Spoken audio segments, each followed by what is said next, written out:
le lac incandescent n'est pas relié aux failles situées sur les flancs du volcan. Aux yeux des scientifiques, il est donc inoffensif. Ce sont ces fissures éruptives qui menacent la ville de Goma et le lac Kivu. Les chercheurs ont établi qu'elles étaient alimentées par le magma provenant directement de l'écorce terrestre. Ils pensent que ces réservoirs se trouvent sous le lac.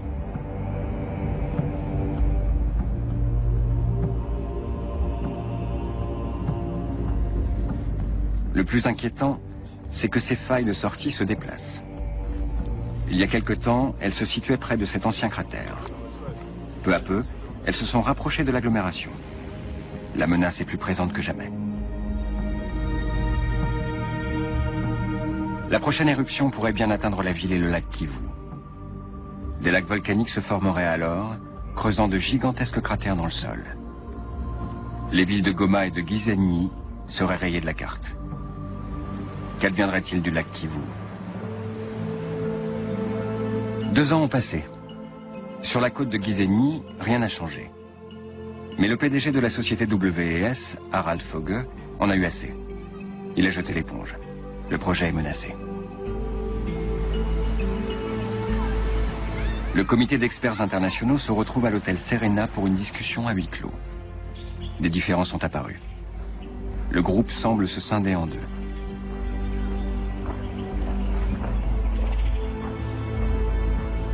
Et la population des rives du lac? Elle ne sait rien de cette lutte pour le pouvoir, de cette course au gaz où chacun semble vouloir s'assurer une place au soleil.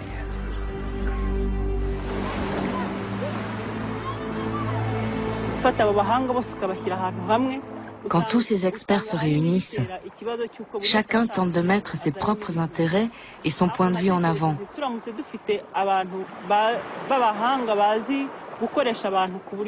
Au lieu de travailler dans le même sens, ils essaient de s'imposer individuellement afin d'obtenir le contrat.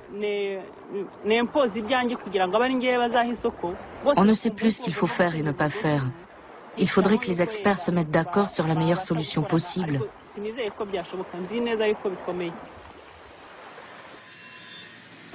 Quelques mois plus tard, il y a du nouveau à Kaprubona. Le gouvernement rwandais a repris la station abandonnée que gérait la société Dane Associates. Elle va être transformée en régie autonome. Des moteurs allemands spéciaux au biogaz transforment le méthane en électricité. Et là, derrière, on construit la centrale électrique. Il s'agit du premier projet énergétique indépendant rwandais. La première plateforme d'extraction du gaz au monde flotte devant le Kaprubona. Toutes les pièces sont en acier inoxydable. L'installation a coûté 12 millions de dollars. La station pompe en profondeur l'eau riche en gaz et la remonte à la surface à l'aide d'un tuyau de plus de 330 mètres de long.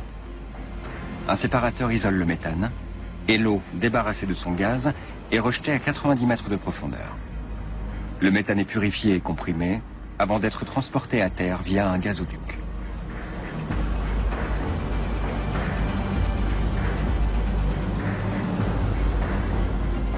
La station pilote fonctionne d'après le principe de Klaus Titze. Mais les 5 défauts de fabrication qu'il avait signalés dès sa conception n'ont pas été corrigés. Résultat, elle manque d'efficacité et ne produit que 4,5 MW, soit la moitié du résultat escompté.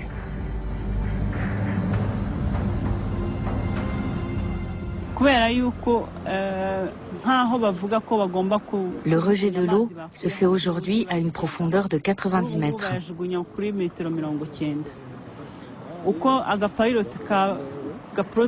Avec une production de 4,5 MW, il n'y a pas de danger pour le lac.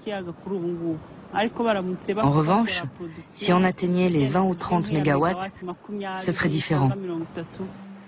C'est parce que la station n'a pas été conçue ni construite correctement, peste Klaus Titze. Elle renvoie beaucoup trop de méthane et de CO2 avec l'eau rejetée. Quelques mois plus tard à Copenhague, le groupe d'experts prend une nouvelle décision qui met en minorité Klaus Titze, le maître à penser du groupe. Sa méthode est rejetée. Elle a pourtant fait ses preuves et permet depuis 10 ans de réduire au silence le lac Nyos au Cameroun.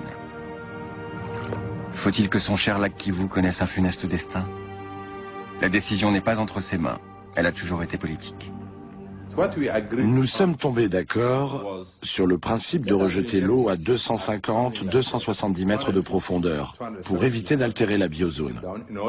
Nous laissons un peu de côté l'aspect économique pour voir comment les choses vont évoluer. La méthode préconisée par le groupe d'experts va exploiter les couches les unes après les autres.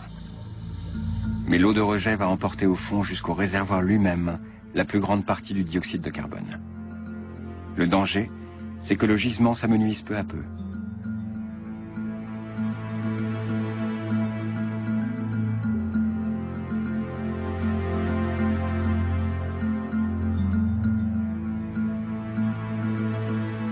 Klaus Titze craint que le risque d'éruption de gaz ne perdure si on rejette trop de dioxyde de carbone dans les profondeurs. Il est amer et déçu. La méthode retenue implique de pomper près de la principale couche couvercle. Il faudra opérer de façon extrêmement prudente.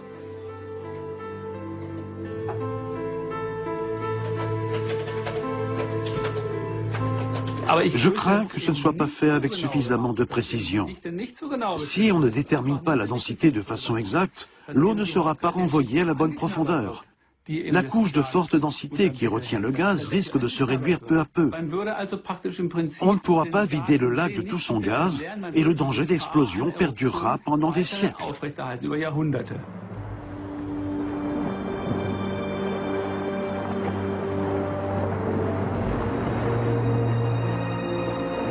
Il existe désormais un risque d'éruption gazeuse causée par l'homme.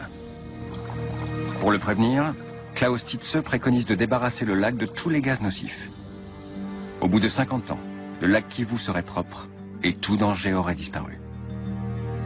Il recommande de le nettoyer de haut en bas, afin qu'une nouvelle répartition des couches puisse s'installer. Mais le ministre rwandais de l'énergie a besoin de résultats. Il n'a que faire des théories.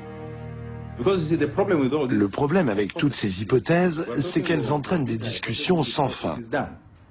Avec la station pilote, nous rejetons l'eau à 90 mètres de profondeur. Attendons de voir les résultats. Attendre. Le lac Kivu n'est pas un terrain d'expérimentation. L'enjeu est trop important. Même une fuite minime de gaz pourrait avoir des conséquences catastrophiques. Il faut totalement dégazer le lac. Que se passera-t-il si dans 20 ou 30 ans, une éruption volcanique libère le dioxyde de carbone qu'il contient? Il y aura 1 à 2 millions de morts, l'équivalent d'une bombe atomique. Il existe un risque d'extermination. La teneur en gaz actuel fait courir un immense danger à la population.